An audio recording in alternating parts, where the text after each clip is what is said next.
I'm not going to buy what these doctors are telling me, and I'm not going to, shackle myself to this life sentence of being unwell, and I'm going to cure myself and I'm going to heal myself. And I'm not going to be this codependent victim walking around. Like, why am I walking around like this? When you heal yourself or you take the time for your health, it's like a love letter to yourself. You're telling yourself you love yourself so radically that you deserve that.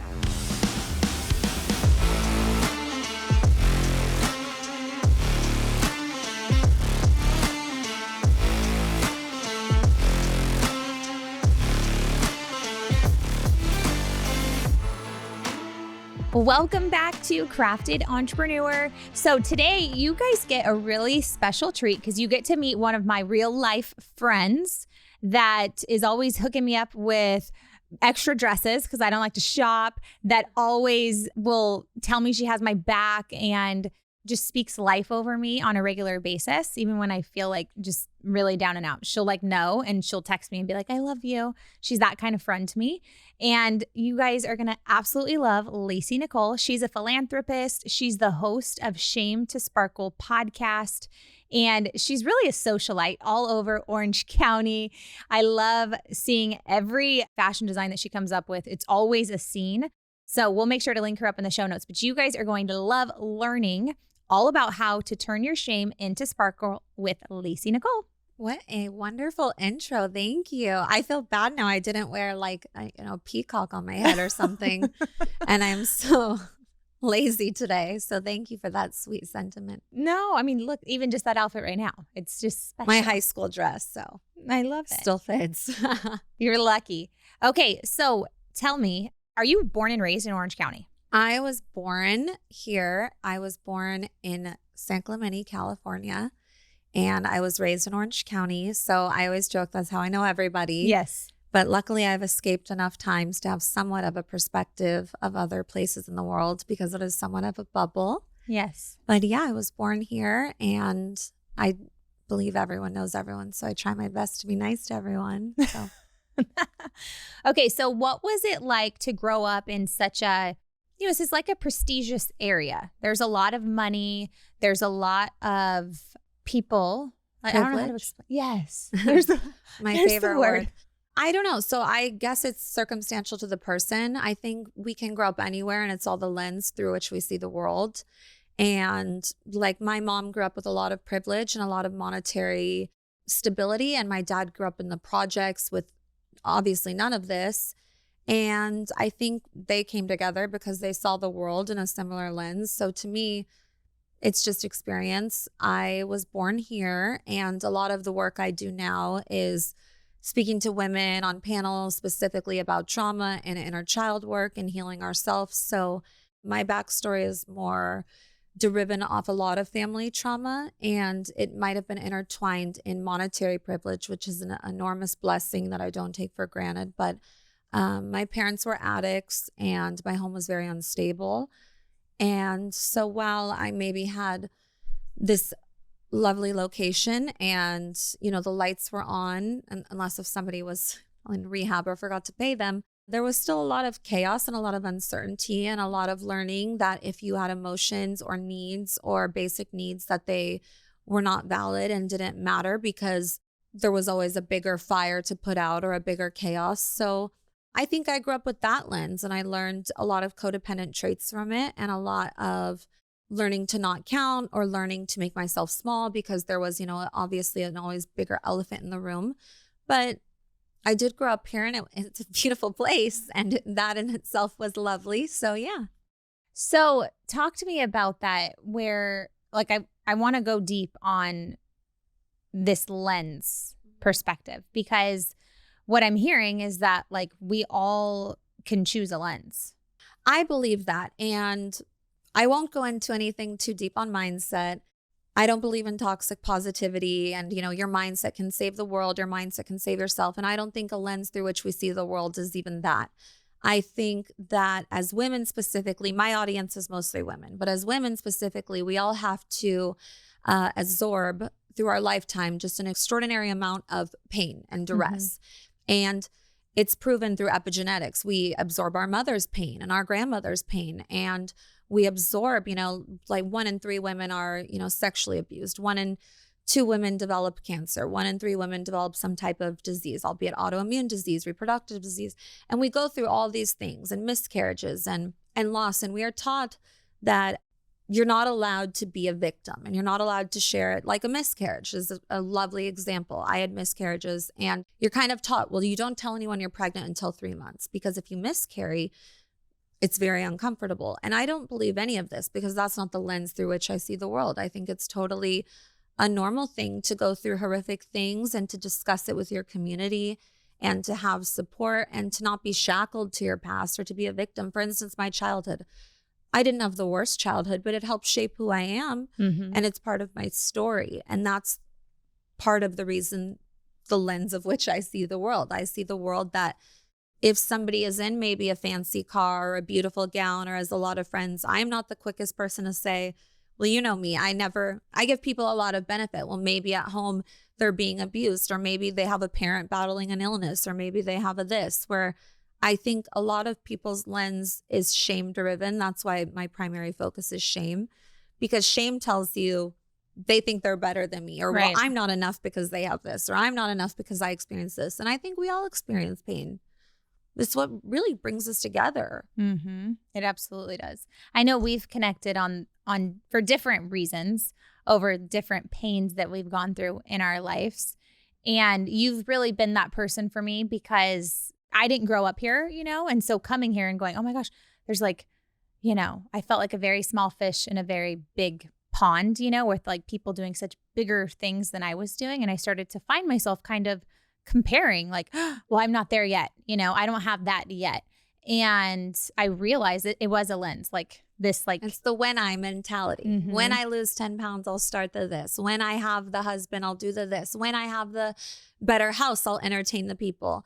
And like, those are all lies we tell ourselves. And it's totally okay. I use the word ego a lot, like when I speak publicly, and people take the word ego with such like grave offense, but we all have an ego, and our ego serves us, and our ego is an amazing part of us that helps us succeed. But our ego is also the devil on our shoulder telling us all of these terrible, horrific things and all of these lies that we have to turn off. And our ego creates a when I mentality, when I am enough, all of the puzzle pieces. In life, it really is a tragedy. So nothing will ever maybe pan out. There's always going to be the next hardship or the next loss or the next financial hit, and that's okay. And it's okay to enjoy those moments in between. I think that's why we're here, versus this like very large mentality in our society of when I am enough, it will be okay. Yeah. And also it's like a big mentality that things are supposed to be easy all the time. Like you're not supposed to go through these ups and downs and have different learning lessons. Because I mean, like life would be boring if everything just worked out 100% of the time. Well, I have a theory that everyone's life is just I don't know if I'm allowed to use profanity. I don't know, we're Christians. SHIT, crazy. I think everyone's life is crazy. I think everyone's family is crazy. But this is because I grew up with crazy. So again, my lens is I just assume that everyone is fighting 100 battles. And I always joke when people like feign perfectionism, because life is a tragedy. Like all of these famous Stoics and poets and, Shakespeare, they wrote all these stories are tragedies and driven off tragedy, because the tragedy is none of us make it out alive. But so I kind of look at it with like, well, with like a Christ-like lens, for example. It's not a tragedy to me. We all make it out and go to the next level, which is heaven, which is, an eternal safety net of love and faith and life. But while we are here, it is a tragedy. We're built off tragedy. We're not built off easy times. Wow. So the sentiment of things being easy to me is another lie that, maybe the television or our parents or society has told us. I don't believe that to be true. That's so good. We're built off tragedy. Yeah. Well, I know I am. Well, talk about maybe 1 or 2 tragedies maybe that you're willing to share. Oh my goodness. Well, I have my girlfriend's joke, like my house is on fire and I'm always sitting there smiling.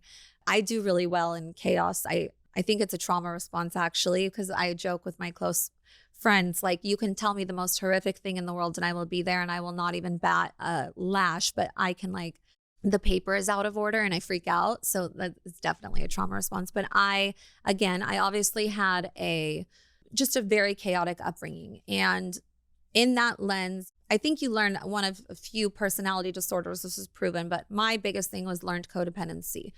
And like an example from my upbringing, I always give as the dentist, I've given this on 1,000 podcasts, but I was always given love through things because we had money, but there was just horrific addiction happening in the household. And again, I'm not blaming anyone. This was the experiences my family had gone through and their reaction and their way to numb. But one of the things robbed from me from an early age was the dentist, because I think I just had not gone for so long that my mom was like, well, if you go, they're going to call CPS. So like this is not available to you. And I remember being like, all of my friends get to go to the dentist. Like, why don't I get to go to the dentist? This is weird. Like, I'm different. And I learned from an early age, like all of my friends get to go to school, but my mom is saying if I go to school, she might hurt herself. So I'm different. I don't get that. Or all my friends have a parent at the school play, but I don't get that. And so I kind of learned this like weird trauma. I guess my first trauma was learning to lie on other people's behalf to protect them, but to have this deep rooted subconscious belief that I don't deserve safety. And I carried that for a very long time. I've since kind of set it down, but it still will creep up on me here or there. And it's a sad belief to carry. So if you carry it, I totally empathize with you. But another thing is I was a victim of a very horrific crime in my early 20s, and I should not have survived. I think I have a guardian angel. Whenever I talk about it, I get like trauma response, like try and help and cry. But because of that, I had just an array of issues derive. I was very badly injured. I had to have like 11 reconstructive surgeries. I was diagnosed with 7 autoimmune diseases following, and kind of the same old mentality I used to carry, which is like, I'm different. I'm not enough.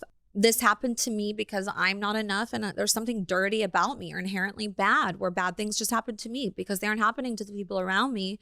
And I carried a lot of shame from that. And I would lie or hide it because I was raised in a home where you hide bad things and, you know, you save face, because if you have bad things happen, you're bad. It's your existence. Yeah. So a few years following this, I was so unwell. And still hiding the fact that I was unwell. And so I had Hashimoto's, I had rheumatoid arthritis, I had systemic lupus, I had Sjögren's, I had endometriosis and PCOS, which are both reproductive diseases, but I could not function. And I had a pill to wake up and a pill to go to sleep. And I had all these doctors telling me all of these horrific things. And I believed these things about myself. And there's something that happens to you as a woman, I think, when you are diagnosed with autoimmune disease or maybe reproductive disease, where it becomes a part of your identity. And it's a really scary place to be, because once you identify with something, it's your character, it's who you are. And I identified with being unwell. And I was holding a lot of resentment because of this, because I walked around with this chip on my shoulder that like, I'm unwell and nobody knows, and how dare them. And I totally respect if you're there. But I was there. And I don't know, I prayed a lot over this time, but I was really angry with God because I felt like God was punishing me for something, because all of these terrible things with me. And I was like, why don't I just deserve to feel happy? And I think in switching that mindset and in prayer, I really had this radical shift. It was almost like overnight. It took me years to actually heal everything. But the mindset change was, I'm not going to buy what these doctors are telling me. And I'm not going to, shackle myself to this life sentence of being unwell. And I'm going to cure myself and I'm going to heal myself. And I'm not going to be this codependent victim walking around. Like, why am I walking around like this? I have every opportunity to make beautiful things happen out of this. So that's just what I started doing through some of my tragedies. When you ask sorry, that's such a loaded answer and very long-winded. I ramble. But yeah, so I went on a healing journey, like a very radical healing journey. And now I usually carry a giant folder of panels, but I came from, I wasn't at my home. But now I have no autoimmune disease. I don't have one lab marker that's irregular. And as far as I'm concerned, I know endometriosis is uncurable and it affects 1 in 10 women. And it's extraordinarily hard to be diagnosed. And so I'm very empathetic. But I, as of now, have no symptoms of endometriosis. And I think that is because of the lens through which I see the world, and obviously an array of healing methods and models. And I think we're all capable of that and we all deserve that. And I think when you heal yourself or you take the time for your health, it's like a love letter to yourself. You're telling yourself you love yourself so radically that you deserve that. Oh my gosh, I love that. A love letter to yourself. Completely. When I think about everything that you've overcome, I don't think God had that happen for you, like at all. But I mean, I don't know what you believe about that, but you have really, like, who would you be without all of that stuff you've been through? Because now you're such an advocate for everybody in your life. Yeah. I mean, you are. I think about Michelle, you know, being diagnosed with leukemia back in 2020. It's our mutual friend. And you were right there, like getting her the best doctors. Like, And I brought a binder. yes. Yes. Psycho. Yeah. I mean, and it's because you know, and you've always kind of taught all of us, like, don't listen to them. Well, it's not that. And I don't ever want to have the lens through. It's like, don't trust doctors. And no, but you know, I don't want to generalize a group, but I think it's okay not to trust a system that is designed. If a profit is designed off you being unwell, that's okay. It's a system, but it's like we can shake up systems, and every system exists until we change it. And it's very hard to change a system, and especially a belief system. So the belief system is, you know, deep rooted, and it's normalized to be unwell. We have statistically the most harrowing mental health numbers, cancer numbers, autoimmune disease numbers in women, numbers in self-inflicted wounds, gunshot wounds, suicide attempts. So there's also a flaw in the system. And it's okay to look at that with, you know, a lens of not saying that you're fighting someone or what they're doing or it's some giant conspiracy. It's okay to look at it a lens if there's something amiss. What do you feel like can happen? Like, what are you doing with your Shame to Sparkle podcast and nonprofit to help kind of fight that system? Picket signing. I wouldn't say I'm necessarily fighting any system. For me, so Shame to Sparkle was built off of my accident. I shared the story of, you know, the crime I went through, and I had not expected it to go anywhere because I am not very savvy on social media and like a huge influencer. A lot of my friends are, which is super cool because I can just like ask them to post me if I want to be. But it went like very, very viral when I posted it. And I had received like, and I'm not exaggerating, but like thousands of messages in that inbox of just women telling me their story. And I posted a very long video. Instagram ultimately removed it for violating the terms of service, but it essentially detailed, you know, what I went through and how I'd carried the shame from it and how I was even embarrassed to tell like my boyfriend at the time because just this like notion that society, I don't want to be a victim or like dirty or bad. And so all of the messages I had received were messages of like, I would say not all of it, 99.9, some were insane sociopath haters, but the majority was women and telling me, you know, thank you for sharing this. I always see your beautiful photo in a ball gown and I would never think this. And I was taken and my husband doesn't even know. Like when I was in college, I was raped and my husband doesn't even know. When I was 15, I went through this and I still carry it with me. I'm too embarrassed to even tell my best friends, or like just the same sentiment, but worded in different ways. And I felt that all of these strangers willing to tell me their story just because I shared my truth and not shaming me for doing it and not calling me a bad girl or not calling me a victim. In my family, if you shared a truth, it was like a very bad thing, you know, like we could get caught like for living on this like mountain of a facade. And so I kind of just started sharing more and just more about my health journey here or there. And again, I don't ever want it to be my identity. I just want to share things that help me and work for me and hopefully help people. And that was the goal. And the podcast arrived with the same thing. I was like, well, then maybe I can have people I know come on and share their stories of what they've been through, or maybe something that always plagued them was shame and how they've built it into something beautiful. And then the foundation kind of snowballed from that because I really wanted to be doing something in mental health because my mental health was gravely affected having gone through all of this. And I've never suffered from depression, thank God, but I've always suffered from some lower level anxiety disorder and PTSD from what I went through. And PTSD affects a lot of people, and a lot of people don't receive proper care. And it affects so many women, C-PTSD to be more specific, which is complex, but it chemically changes our brain. And so for anyone not well versed, I know I'm like talking so much. I love it. Yeah, break it down. I feel bad that you're just only hearing my voice, but C-PTSD is complex post-traumatic stress disorder. And essentially what happens is, so we all know PTSD, which is like you're in a war, you're in 9/11 and you have this trauma response and it affects you. But complex is you experience any prolonged experience of feeling unsafe, uncomfortable, unloved, unworthy, and it creates the same effect as PTSD, but actually worse now in brain scans, which I do brain scans with Dr. Amen.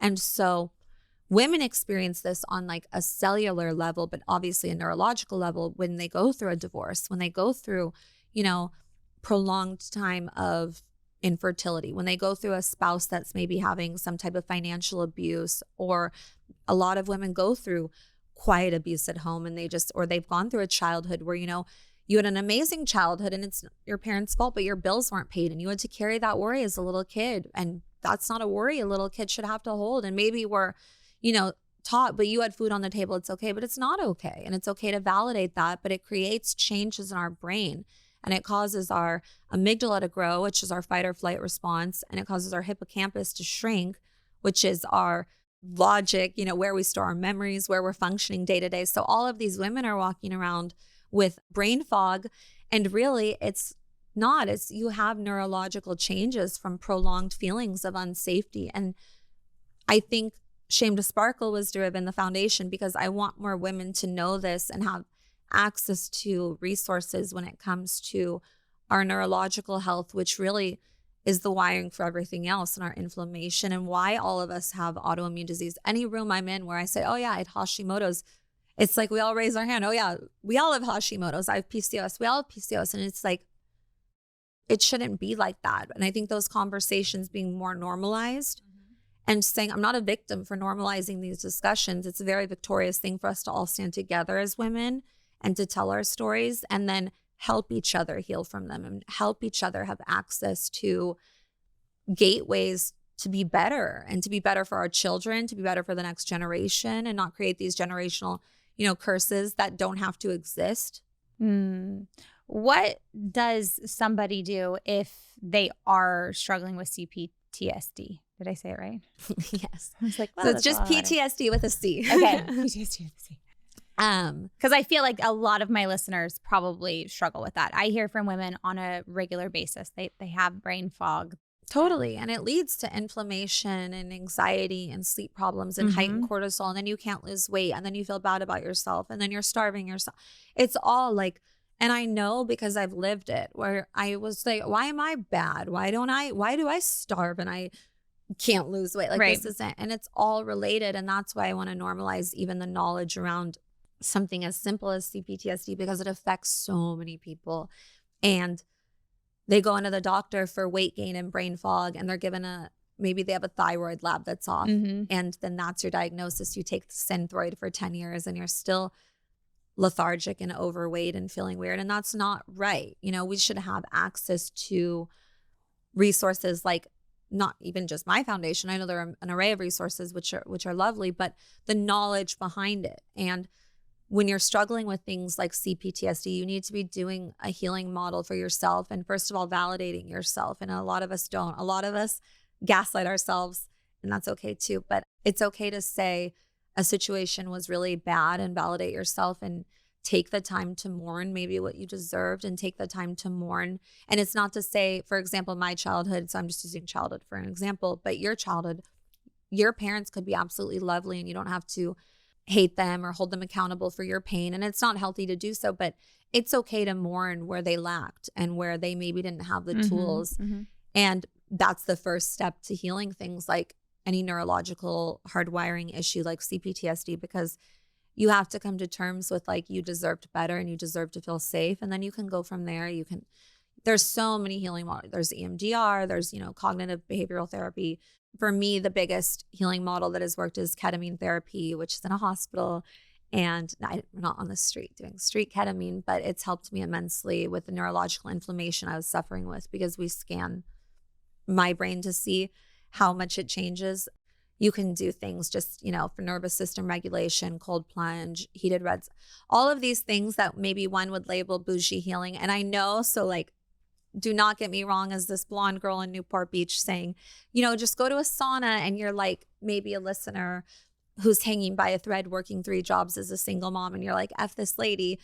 I'm not going to go to yoga and a sauna. But I think just even having the 10 minutes to yourself to step out of that belief and just say, you know what, I deserve 10 minutes to then just lay on my bed in the morning and just, reflect on what's safe for me and do deep breathing. Even just starting there is, again, a love letter to yourself, because you do deserve that, no matter how hard your circumstances, because those little things will help you heal and in turn help the circumstances around you heal. And I know it sounds super bougie, but nervous system regulation can help our brains so immensely. And it's not something where you go in the doctor and they're like, oh, just regulate your nervous system. Right. And I know it sounds like a big word, but it's even just like getting back in your body, like feeling safe in your own body is really what she's talking about.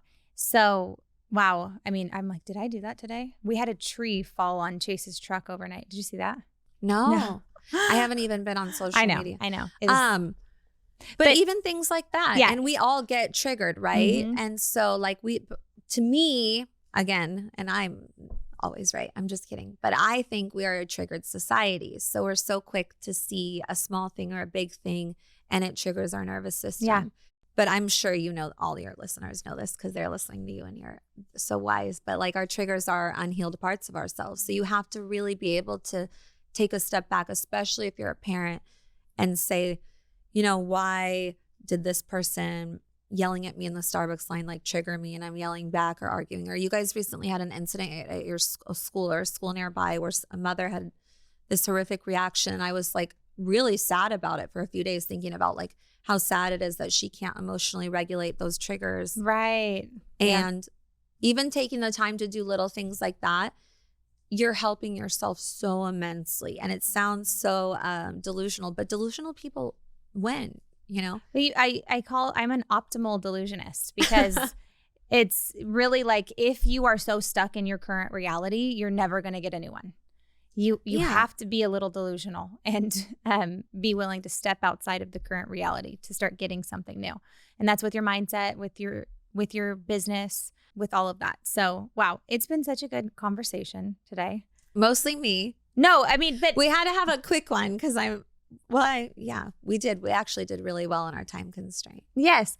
And I just want everybody to listen to the Shame to Sparkle podcast. You have to actually listen to the one Cayla and I did together, because I had her on and we talked about our journey with our breast implants and feeling unwell and removing them together, and how horrific it was. Yes. For us both. I honestly think that was like, I had PTSD from that. So that's an example. Like I had major issues from that, because you're altering your body and I didn't really think about it. And then 6 months later, when I was looking in the mirror and I was like, I don't recognize myself, I don't feel beautiful, and I feel bad because I was so transparent with this. But then I feel better physically, but physically as far as my health, not physically as far as how I look. And there is that part of us as women where you want to feel beautiful and feel good about yourself. And so I feel like that was a good conversation we had, because we went through that together and we kind of had the same weird snowball of emotions. Yes. Like from really happy to really low. I don't know. How are you feeling now with it? I mean, I feel great, but I don't like I'm always like wearing my padded bra, Like I have these, I need to link them one day. I have these like Amazon padded bras. I'm sure they have like the BHPs or whatever. Like they're not healthy material, but they're my like go-to saving grace. Sometimes sometimes you can put toxic stuff on you for a second. Yeah. So, okay, we'll link that up in the show notes. And I just want to honor you for all the work that you're doing. I mean, didn't you just take like a Harvard course or something? Like I did. I'm actually still doing it. I'm like, wait, what? You're going to Harvard? You're wait, am I out of woods? No. So anyone can actually, at some point in your life, you're welcome to pay and take a Harvard course. There is no admission essay, and it's just extended learning. I'm always trying to learn more. I believe, like you asked earlier, do you think that God gives you, I think God gives you every hurdle. And you're supposed to use it. Like I believe that we were handpicked and put here with this story and this legacy, with this journey. And I do believe, I know we talked about this once at your home and you were feeling uncertain about a business endeavor you were doing. And I was like, Cayla, this is already your plan. That's why you feel that unsafety or that stagnant energy, because like, you know, you were handpicked to do this and thrive in it. And I know I was handpicked to have all of these horrific things because I can handle them. And I know I'm supposed to use them to help people, but I'm always trying to just have prolonged learning because, and it's my own insecurity and my own ego, but I know I like look a certain way or speak a certain way. So I always want to have like a little encyclopedia of memorized things just for my own, like, that's a good coping mechanism. That's a healthy one. Let me learn a lot. Let me be but super I think educated. it's a beautiful thing to know that about yourself or myself, and you know, to know where maybe we have our little faults and where we lean into them, and like as long as it's in a healthy capacity and you're not hurting anyone else, like my little own insecurities derive off that maybe, or not being taken seriously. So I spend a lot of time learning and memorizing things, but I'm just so proud of you and all of your business endeavors and how many women you help. And I know like when you are in your lane thriving, you are the best, most like efficient, badass, strong, like mama bear version of you. And that's the version that inspires me so much. And it's such an honor to be friends with that version of you. And that, you know, it's like God made that version of you to help all of these people. And you already chosen to do that. So it's super cool to see you thriving in it and sitting here. And I just am honored to be here. I love you. Thank you. Thanks, you guys, for listening in. Thank you.